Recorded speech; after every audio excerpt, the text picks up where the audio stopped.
উইন্টারের সিজনের সবজির এই পাতলা খিচুড়িটা আমার বরাবরই পছন্দ।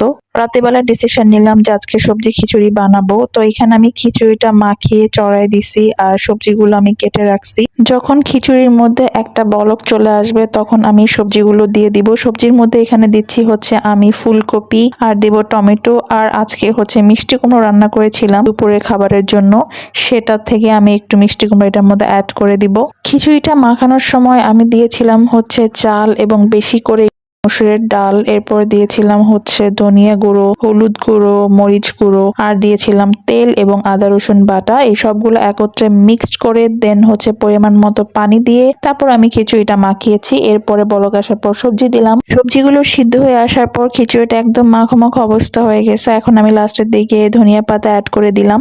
এই খিচুড়ির মধ্যে ঘি দিলে এটার টেস্ট আরো অনেক গুণ বেড়ে যায়, বাট আজকে আমি ঘি ইউজ করিনি। তো এই তো আমার খিচুড়ি